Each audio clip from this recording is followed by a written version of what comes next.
जय हिंद। स्वागत है आप सभी का आपका अपने YouTube चैनल बिकम गुरुजी में। साथियों, इस वीडियो में हम समाजीकरण से संबंधित कुल 20 प्रश्न देखने वाले हैं। इस 20 प्रश्नों के यदि आप एक एक ऑप्शन को देखते हुए सॉल्व कर लेते हैं तो आपको आने वाले किसी भी प्रश्नों में कोई दिक्कत नहीं होगी। ठीक है, तो इन सभी 20 प्रश्नों को अच्छे से हम देखने वाले हैं आज के सेशन में। उसके साथ अगर आपने इससे रिलेटेड वीडियो नहीं देखा है तो आपको डिस्क्रिप्शन में लिंक मिल जाएगा, वहाँ जाके आप वीडियो देख लीजिए। पूरा डिटेल में बताया गया कि समाजीकरण आखिर है क्या, उनके कितने प्रकार हैं, कितनी अवस्थाएं हैं, कौन कौन से समाजीकरण में महत्वपूर्ण भूमिका निभाता है, इन सभी चीज़ों को डिटेल में डिस्कस किया हुआ है। आप जाके वहाँ से वो वीडियो देख लें। अगर आपको इसका नोट्स चाहिए पीडीएफ के रूप में तो आप टेलीग्राम से जुड़ जाइए, आपको जल्द ही इसका भी पीडीएफ नोट्स अवेलेबल करा दिया जाएगा। एक महत्वपूर्ण बात, अगर आपने अभी तक चैनल को सब्सक्राइब नहीं किया, आप सबसे पहले चैनल को सब्सक्राइब कर लीजिए, साथ ही साथ लाइक एंड शेयर जरूर कर दीजिए। शेयर करने से सभी साथियों का भला होगा। तो चलिए अब एक एक करके सभी प्रश्नों को देखते हैं। पहला प्रश्न है, समाजीकरण के संदर्भ में निम्नलिखित में से कौन सा कथन असत्य है। देखिए, मैं बार बार कहता हूं कि आप लोगों को कि ये पॉइंट आप लोग ध्यान से देखिए। ये जो सत्य और असत्य होता है, यहाँ बच्चे क्या करते हैं, गलतियां कर बैठते हैं। यहाँ मान लीजिए हम पढ़े कौन सा कथन असत्य की जगह हम सत्य पढ़ लिए, तो इनमें से 3 तो कथन सत्य होगा ही। 3 कथन अगर सत्य है तो उनमें से पहला ही कथन अगर मान लीजिए सत्य है तो हम उसी को टिक लगा के उत्तर दे देते हैं, फिर हमारा उत्तर गलत हो जाता है। तो इन पॉइंट को आप विशेषकर ध्यान से पढ़ें। ठीक, अब चलिए देखते हैं इनमें से कौन सा कथन असत्य है। पहला कथन कहता है कि संस्कृति का हस्तांतरण भी समाजीकरण की प्रक्रिया द्वारा ही होता है। जी हाँ, बिल्कुल सही बात है। दूसरा कहता है समाजीकरण के कुछ महत्वपूर्ण अभिकर्ता माता पिता, समवयस्क समूह, विद्यालय, धार्मिक संस्थाएं और जनसंचार माध्यम जैसे दूरदर्शन इत्यादि है। जी हाँ, ये सभी समाजीकरण का एक मुख्य अभिकर्ता है। उसके बाद पालने के तरीके का प्रभाव बच्चे के समाजीकरण पर नहीं पड़ता। क्या बात कर रहे हो साहब, पालने का तरीका का प्रभाव बच्चे के समाजीकरण पर प्रभावित कैसे नहीं करेगा, वो तो बच्चे को बहुत ज़्यादा प्रभावित करता है। ठीक, तो ये बात हमारी गलत हो गई। अगला चौथा ऑप्शन कहता है समाजीकरण का कार्य समाज में रहकर ही संभव है, समाज से अलग रहकर नहीं। जी हाँ, बिल्कुल सही बात है। आप समाजीकरण का कोई भी कार्य है तो आप समाज में रहकर ही करोगे। अगर आप अपने समाज से निकलकर चल जाओ ऐसी जगह पर जहाँ मनुष्य जाति हो ही ना, तो फिर आप में समाजीकरण होगा कैसे। ठीक, तो इसके लिए उत्तर कौन सा सही हो जाएगा, 3, क्योंकि यहाँ असत्य पूछ रहा है तो उत्तर गलत कौन सा है, 3। तो यही उत्तर हमारा सही उत्तर हो जाएगा। ठीक, चलिए बढ़ते हैं अगले प्रश्न की तरफ। अगला प्रश्न कहता है किसी बालक के समाजीकरण में धर्म का महत्व है। अब देखिए, समाजीकरण में धर्म का क्या महत्व है, तो आपका दिया हुआ है आदर्शों में, अनुकरण में, संस्कार में। और उत्तर है आपका, ऑप्शन है आपका केवल ए, यानी कि सिर्फ आदर्शों में, या केवल बी अनुकरण में, या केवल सी संस्कार में ही, या ये सभी का मतलब है आदर्शों में भी, अनुकरण में भी, संस्कार में भी। बताइए समाजीकरण में धर्म का महत्व क्या है। देखिए, धर्म जो होता है सभी का अपना अपना धर्म आदर्श होता है। ठीक, उसके बाद धर्म के अनुकरण से बच्चा सीखता है। उसके बाद धर्म के अनुसार ही बच्चे में संस्कार होता है। जैसे अगर हिंदू धर्म है तो उसका संस्कार भी हिंदू धर्म के अनुकूल ही होगा, अगर कोई मुस्लिम है तो मुस्लिम की तरह उनका संस्कार होगा, जैन है तो जैन की तरह, और सभी अपने अपने धर्म के अनुकरण करके ही सीखता है। उसके बाद सभी का अपना अपना धर्म, अपना आदर्श होता है। ठीक, तो ये सभी ही उत्तर हो जाएगा आपका 4। चलिए बढ़ते हैं अगले प्रश्न। अगला प्रश्न कहता है समाजीकरण की प्रक्रिया में अनुकरण को उपयोगी तथा विकासात्मक बनाने के लिए आवश्यक तत्व है। बताइए, अनुकरण को उपयोगी तथा विकासात्मक बनाने के लिए आवश्यक तत्व कौन कौन से हैं। परिवार एवं पड़ोस, शहर एवं गांव, देश एवं राजनीति, परिवहन एवं संचार साधन। क्या इनमें से कौन सा उत्तर सही होगा।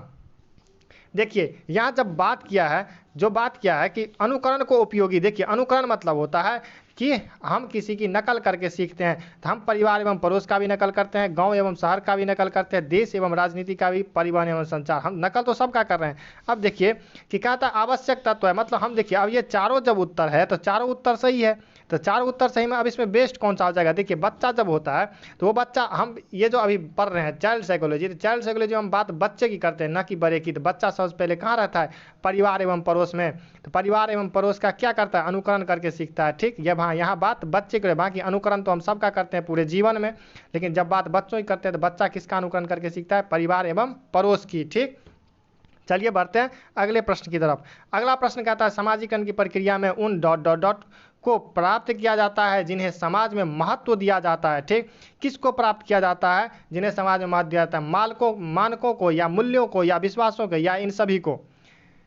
आप सभी को उत्तर पता होगा कि हम समाजीकरण की प्रक्रिया में समाज के मानकों, मूल्यों एवं विश्वासों को प्राप्त करते हैं जो उसकी समाज में जिसका महत्व दिया जाता है। तो ये सभी ही इसका उत्तर सही हो जाएगा। चलिए बढ़ते हैं अगले प्रश्न की तरफ।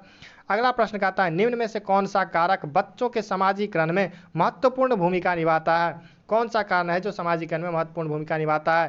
पहला उत्तर है पालन पोषण, सहानुभूति एवं पड़ोस, या ये सभी। देखिए इसका भी उत्तर ये सभी हो जाएगा। कैसे? पालन पोषण भी महत्वपूर्ण भूमिका निभाता है, वैसे ही सहानुभूति।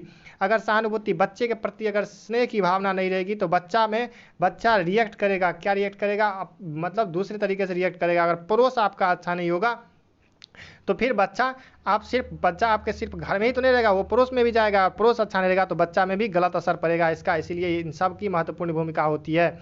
चलिए बढ़ते हैं अगले प्रश्न की तरफ। अगला प्रश्न कहता है समाजीकरण की किस अवस्था में बच्चों में जिज्ञासा की प्रवृत्ति उच्च पाई जाती है? किस अवस्था में जिज्ञासा की प्रवृत्ति उच्च पाई जाती है? बताइए इसका उत्तर कौन सा होगा? शैशव काल, किशोरावस्था, प्रारंभिक बाल्यावस्था या उत्तर बाल्यावस्था?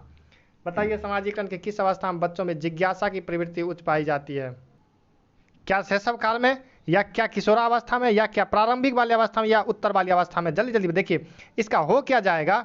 देखिए जब बच्चा प्रारंभिक बाल्यावस्था में होता है तभी उसी में जिज्ञासा की प्रवृत्ति पाई जाती है। कैसे पाई जाती है? बच्चा ये सोचने लगता है कि सामाजिक जो भी काम है उसमें हम हस्तक्षेप करें। यानी यदि वो परिवार में है, परिवार का कोई व्यक्ति यदि कोई काम कर रहा है तो वो भी चाहेगा कि हम भी इसमें सहयोग करें। ठीक, तो इसमें भी जिज्ञासा की प्रवृत्ति किसमें? प्रारंभिक बाल्यावस्था में ही उच्च पाई जाती है। ठीक है, तो चलिए बढ़ते हैं अगले प्रश्न की तरफ।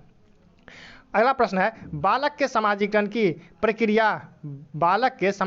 प्रक्रिया कब प्रारंभ हो जाती है? क्या जन्म से 3 वर्ष के बाद, या जन्म से, या किशोरावस्था में, या वयस्क होने के बाद? बताइए इसका उत्तर सभी को पता होगा। चलिए इसमें देरी मत कीजिए। जन्म से ही बालक में समाजीकरण की प्रक्रिया शुरू हो जाती है। ठीक, चलिए बढ़ते हैं। अगला प्रश्न कहता है समाजीकरण की किस अवस्था में बालकों में समकक्ष मित्रों समूहों के साथ समायोजन करने की प्रवृत्ति का विकास होता है? बताइए कौन सा होगा? प्रारंभिक बाल्यावस्था, किशोरावस्था, उत्तर बाल्यावस्था या शैशवावस्था? बताइए जल्दी जल्दी। प्रारंभिक, उत्तर, किशोरा या शैशवावस्था? किसमें? समकक्ष मित्रों के साथ किसमें? जल्दी बताइए। देखिए ये भी आपका प्रारंभिक बाल्यावस्था ही हो जाएगा उत्तर। प्रारंभिक बाल्यावस्था से ही बच्चे जो है अपने समूह के लोगों, मतलब अपने एज के, अपने जैसे अगर मान लीजिए कोई बच्चा है आपका 6 साल का, तो वो भी सोचेगा क्या कि हम 6 साल के बच्चों के ही साथ रहे। अपने समकक्ष मित्रों एवं समूह के साथ समायोजन करने की प्रवृत्ति का विकास होता है किसमें? प्रारंभिक बाल्यावस्था में ही। ठीक, उसके बाद आइए अगला प्रश्न कहता है बच्चों के समाजीकरण में शिक्षक की भूमिका होती है। क्या होती है शिक्षक की भूमिका? आप तो शिक्षक बनने वाले हो, आपको तो पता होना चाहिए। उनका बौद्धिक विकास कराना। जी हाँ, बिल्कुल सही बात है, उनका बौद्धिक विकास कराना, ये तो बात सही है। उन्हें सांप्रदायिक शिक्षा प्रदान करना, ये भी बात सही है। उन्हें गृह कार्य देना, जी हाँ, बच्चों को हम गृह कार्य दे सकते हैं। उनके आर्थिक प्रयोग में सहयोग करते हैं, तो बिल्कुल सही बात है। लेकिन जब बात समाजीकरण की गई है तो समाजीकरण में बौद्धिक विकास या फिर गृह कार्य या फिर आर्थिक प्रयोग, ये सभी इस सभी से ज़्यादा बढ़िया है कौन सा? सांप्रदायिक शिक्षा प्रदान करें। सांप्रदायिक का मतलब होता है सामाजिक ही। सांप्रदायिक का मतलब क्या होता है? सामाजिक ही। समाज ही संप्रदाय होता है। ठीक, तो सांप्रदायिक शिक्षा प्रदान करना, इसका उत्तर आपका 2 हो जाएगा। ठीक, चलिए अगला प्रश्न देखते हैं। अगला प्रश्न कहता है अपनी कक्षा के बच्चों के समाजीकरण की प्रक्रिया को तेज करने के लिए शिक्षक को अपना व्यवहार रखना चाहिए। कैसा व्यवहार रखना चाहिए? आप भी शिक्षक बनने वाले हो, आपको भी पता होना चाहिए कि आप कैसा व्यवहार रखोगे। सहानुभूतिपूर्ण किंतु कठोर, क्या आप अपना व्यवहार को कठोर करोगे, या स्नेह और सहानुभूतिपूर्ण या सामान्य रखोगे, या कठोर रखोगे? जल्दी बताइए इसका उत्तर। ठीक है, आपको जो अगर आप शिक्षक हो तो आपको बच्चे के प्रति कैसा व्यवहार होना चाहिए? तो स्नेह और सहानुभूतिपूर्ण होना चाहिए, कठोर तो बिल्कुल भी नहीं होना चाहिए। सामान्य ठीक है, लेकिन ये सामान्य आपका बड़े बच्चों के लिए होगा, लेकिन छोटे बच्चों के लिए आप जब बात करते हो तो स्नेह और सहानुभूतिपूर्ण होना चाहिए। ठीक है, चलिए बढ़ते हैं अगले प्रश्न की तरफ। अगले प्रश्न में निम्न में से क्या बच्चों के समाजीकरण में प्रमुख भूमिका निभाता है? कौन सा ऐसा है जो समाजीकरण में प्रमुख भूमिका निभाता है? खेलकूद, या अच्छे कपड़े, या बच्चे की सुंदरता, या बच्चे की अच्छे पाठ्य पुस्तक? बताइए समाजीकरण में कौन सा? देखिए बच्चे की जो अच्छे पाठ्य पुस्तक होगी वो बहुत अच्छी बात है। अच्छे पाठ्य पुस्तक होगी, अच्छा ज्ञान मिलेगा। बच्चे की सुंदरता, सुंदर बच्चे होते हैं, दिखने में अच्छे लगते हैं, ऐसे बच्चे सभी सुंदर होते हैं। ठीक, अच्छे कपड़े पहनेंगे तो दिखने में अच्छा लगेगा, साफ सुथरा रहेगा, ठीक है। और खेल कूद, देखिए जब बात सामाजिकरण की हो रही है तो उत्तर आपका हो जाएगा खेल कूद, क्योंकि अच्छे कपड़े पहने से सामाजिकरण में भूमिका अच्छा कपड़ा नहीं निभाता है, या बच्चे की सुंदरता नहीं, या बच्चे की पाठ्य पुस्तक नहीं निभाता, क्या निभाता है? खेल कूद में ही बच्चा एक दूसरे के साथ खेलता है। एक दूसरे के साथ जब बच्चा खेल रहा है तो दोनों में क्या हो रहा है? अंतःक्रिया हो रही है, दोनों में अंतःक्रिया हो रही है, तो सामाजिकरण प्रक्रिया हो रही है, ठीक। तो ये उत्तर क्या हो जाएगा आपका? खेल कूद। अगला प्रश्न कहता है प्रत्येक समाज में अपनी विचारधारा, मूल्य, भाव, विश्वास, आदर्श तथा संस्कार जीवित अवस्था में होते हैं। बिल्कुल सही बात है। सामूहिक प्रतिनिधित्व का सिद्धांत के तहत यह किसका मत है? बताइए यह किसका मत है? किम्बलयंग का, या दुर्खिम का, या डार्विन का, या रॉस का? किसका मत है कि प्रत्येक जो समाज है उसका अपनी विचारधारा, मूल्य, भाव, विश्वास, आदर्श तथा संस्कार जीवित अवस्था में होते हैं? ये सामूहिक प्रतिनिधित्व का सिद्धांत के तहत यह किसका मत है? जल्दी बताइए। इसका उत्तर हो जाएगा आपका दुर्खिम साहब का ये बात कहना है, ठीक है। चलिए बढ़ते हैं अगले प्रश्न की तरफ। अगला प्रश्न कहता है कृतिका अक्सर घर से ज़्यादा बात नहीं करती, मतलब घर में ज़्यादा बात नहीं करती है, लेकिन विद्यालय में वह काफ़ी बात करती है। यह दर्शाता है, किसको दर्शाता है? पहला कहता है कि विद्यालय हर समय बच्चों को खूब बात करने का अवसर देता है, ठीक। शिक्षक की यह मांग होती है कि बच्चे विद्यालय में खूब बात करें। कृतिका को अपना घर बिल्कुल पसंद नहीं है। चौथा, उसके विचारों को विद्यालय में मान्यता मिलती है। बताइए कौन सा उत्तर सही हो जाएगा? देखिए विद्यालय हर समय बच्चों को खूब बात करने का अवसर देता है। हर समय बात करने का अवसर क्यों देगा? हर समय बात ही करो, विद्यालय इसके लिए तो नहीं होता है। शिक्षकों की यह मांग होती है कि बच्चे विद्यालय में खूब बात करें, ये मांग कदापि नहीं होती है, ठीक। कृतिका को अपना घर बिल्कुल पसंद नहीं है। भाई घर क्यों नहीं पसंद होगा? तो उत्तर कौन सा सही हो जाएगा? क्योंकि स्कूल में जो है उसको उसके विचारों को और उसके मान्यता को जगह मिलती है कि आप जो है अपना विचार रख सकते हैं, जो कि उसके घर पे नहीं मिलता होगा, इसलिए वो घर पे बात करना पसंद नहीं करती है, ठीक। उत्तर हो जाएगा आपका 4। चलिए बढ़ते अगले प्रश्न की तरफ। अगला प्रश्न कहता है कि सबसे अधिक गहन और जटिल सामाजिकरण किसमें होता है? किशोरावस्था में, या पूर्व बाल्यावस्था में, या प्रौढ़ावस्था यानी युवावस्था के बाद, या व्यक्ति के पूरे जीवन में? बताइए गहन और जटिल सामाजिकरण, बहुत आसान सा उत्तर है। इसका उत्तर हो जाएगा आपका किशोरावस्था। साथियों अगर आप ये सभी चीज क्वेश्चन देख रहे हैं अभी, तो क्वेश्चन को सॉल्व कर लीजिए, उसके बाद वीडियो जरूर देख लीजिएगा, आपको बहुत ज़्यादा बेनिफिट मिलेगा, ठीक है। चलिए बढ़ते हैं अगले प्रश्न की तरफ। अगला प्रश्न कहता है निम्न में से किसका मिलान उचित है? बताइए किसका मिलान उचित है? शारीरिक विकास, वातावरण, संज्ञानात्मक विकास, परिपक्वता, सामाजिक विकास, वातावरण, संवेगात्मक विकास, परिपक्वता। क्या वातावरण में सिर्फ शारीरिक विकास होता है? वातावरण में क्या शारीरिक विकास होता है सिर्फ? या परिपक्वता, संज्ञानात्मक विकास परिपक्वता की ओर ले जाती है? क्या सिर्फ संज्ञानात्मक विकास परिपक्वता की ओर ले जा सकती है? या सामाजिक विकास वातावरण में होता है, या संवेगात्मक विकास परिपक्वता की ओर ले जाएगा? बताइए क्या शारीरिक विकास वातावरण में होता है? देखिए शारीरिक विकास का जो मुख्य घटक होता है वो होता है आपका क्या? अनुवांशिकता। क्या होता है आपका? अनुवांशिकता। वातावरण तो बाद की बात है, पहले क्या होता है? अनुवांशिकता। अनुवांशिकता आपका जैसा रहेगा वैसा आपका शारीरिक गठन या शारीरिक कलर सब कुछ होगा, ठीक है। तो ये शारीरिक विकास के अंतर्गत आता है, जिसमें अनुवांशिकता का मुख्य रोल होता है, वातावरण का शारीरिक विकास के लिए वातावरण का बाद में, लेकिन मुख्य रोल होता है अनुवांशिकता का। और सिर्फ संवेगात्मक विकास परिपक्वता को ओर ले, या संज्ञानात्मक विकास सिर्फ परिपक्वता को ओर ले जाती है। इसलिए सामाजिक विकास कहाँ होता है? वातावरण में होता है, ठीक है। आपका उत्तर कौन सा हो जाएगा? 3, यानी कि 3 उत्तर आपका सही हो जाएगा। अगला प्रश्न कहता है सामाजिकरण में सम्मिलित है सांस्कृतिक संचरण और कौन सा? सामाजिकरण में सम्मिलित है सांस्कृतिक संचरण और कौन सा? तो विद्रोहियों को निरुत्साहित करना, या व्यक्तित्व विकास, या फिर बच्चों को लेबलों में समायोजित करना, या फिर संवेगात्मक समर्थन उपलब्ध कराना। बताइए कौन सा उत्तर होगा जो इस डॉट डॉट में भराएगा कि सामाजिकरण में सम्मिलित है सांस्कृतिक संचरण और? आपका उत्तर हो जाएगा व्यक्तित्व विकास, यानी किसी भी व्यक्ति का जो व्यक्तित्व का उसके व्यक्तित्व का विकास हो रहा है वो सामाजिकरण में सम्मिलित है। किसमें? सामाजिकरण में, ठीक है। अगला प्रश्न देखिए, सामाजिकरण एक प्रक्रिया है। सामाजिकरण एक प्रक्रिया है किसका? मूल्यों, विश्वासों तथा अपेक्षाओं को अर्जित करने की, मित्रों के साथ सामाजिक बनने की, घुलने मिलने तथा समायोजन की, एक समाज की संस्कृति की आलोचना करना सीखने की। देखिए ऑप्शन 4 आपका बिल्कुल गलत बात है। आप समाजीकरण में आप अपने ही समाज की संस्कृति की आलोचना नहीं कर सकते। घुलने मिलने तथा समायोजन की, बिल्कुल सही बात है, ये बात तो बिल्कुल सही है। मित्रों के साथ सामाजिक बनने की, मित्रों के साथ भी हम सामाजिक बनते हैं, लेकिन जहाँ बात देखिए कभी कभी क्या होता है कि आपके उत्तर में चारों उत्तर या तीन तो उत्तर सही होता है, ठीक।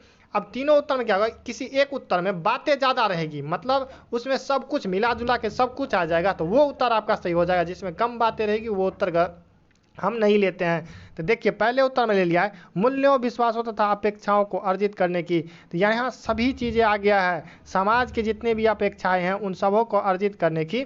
तो उसी में आपका मित्रों के साथ सामाजिक बनने, घुलने मिलने, समाज होने सभी आ जाता है। तो इसलिए उत्तर एक ही आपका सही हो जाएगा। अगला प्रश्न है एक प्रक्रिया है जिसके माध्यम से मानव शिशु समाज के सक्रिय सदस्य के रूप में निष्पादन करने की आवश्यकता कौशलों एवं का अर्जन करना आरंभ करता है। बताइए क्या सीखना एक प्रक्रिया है वो, या परिपक्वता वो प्रक्रिया है, या विकास वो प्रक्रिया, या समाजीकरण वो प्रक्रिया है। आपका उत्तर सही हो जाएगा कि वो क्या है, समाजीकरण ही एक प्रक्रिया है जिसके माध्यम से मानव शिशु समाज के सक्रिय सदस्य के रूप में निष्पादन करने की आवश्यकता कौशलों को अर्जन करना प्रारंभ कर देता है। अगला प्रश्न है आपका विद्यालय और समाजीकरण के बारे में निम्नलिखित में से क्या सत्य है। विद्यालय और समाजीकरण के बारे में कौन सा सत्य है। तो पहला ऑप्शन, समाजीकरण में विद्यालय की कोई भूमिका नहीं होती है। क्या बात कर रहे हो साहब, विद्यालय समाजीकरण का एक महत्वपूर्ण कारक है। समाजीकरण में विद्यालय की बहुत थोड़ी भूमिका होती है और विद्यालय समाजीकरण का पहला मुख्य कारण है। कौन सा उत्तर से हो जाएगा। देखिए विद्यालय में समाजीकरण में विद्यालय का कोई क्यों नहीं, भूमिका तो समाजीकरण में विद्यालय का भी होता है। विद्यालय समाजीकरण का एक महत्वपूर्ण कारक है। जी हाँ बिल्कुल सही बात है, एक महत्वपूर्ण कारक है। समाजीकरण में विद्यालय बहुत थोड़ी भूमिका होती है। क्यों बहुत थोड़ी क्यों होगी, उसकी भूमिका होती है। विद्यालय समाजीकरण का पहला मुख्य कारण है। देखिए पहला मुख्य कारण नहीं है, क्यों, क्योंकि पहला मुख्य कारण होता है परिवार, पहला मुख्य कारण होता है परिवार। लेकिन यहाँ जो उत्तर 2 दिया है विद्यालय समाजीकरण का एक महत्वपूर्ण कारक है, तो उत्तर 2 आपका सही हो जाएगा। ठीक, चलिए बढ़ते हैं अगले प्रश्न की तरफ। अगला प्रश्न कहता है शिक्षकों को यह सलाह दी जाती है कि वे अपने शिक्षार्थियों को सामूहिक गतिविधियों में शामिल करें क्योंकि सीखने के सुगम बनाने के अतिरिक्त ये ... में भी सहायता करती है। किस ये ... में क्या होता, दुश्चिंता, समाजीकरण, मूल्यदंड, आक्रामकता। यानी शिक्षकों को सलाह दी जाती है कि वे अपने शिक्षार्थियों को सामूहिक गतिविधियों में शामिल करें। क्यों सामूहिक गतिविधि में क्यों शामिल करना है, क्योंकि सीखने के सुगम बनाने के अतिरिक्त, यानी सामूहिक गतिविधि में यदि शामिल करेगा तो वो सीखेगा तो सीखेगा, उसके अतिरिक्त और क्या होगा, तो समाजीकरण होगा। समाजीकरण में भी उसकी सहायता करती है। ठीक है, यही हमारे कुल 20 प्रश्न थे जिनके उत्तर आप अभी समझे। ठीक है, अगर ये डिस्कशन अच्छा लगा हो तो वीडियो के लिए एक लाइक कर दीजिए, चैनल को सब्सक्राइब कर लीजिए, साथ ही साथ इसको शेयर कर दीजिए। ठीक है, चलिए मिलते हैं अगली वीडियो में, तब तक के लिए जय हिंद, जय भारत।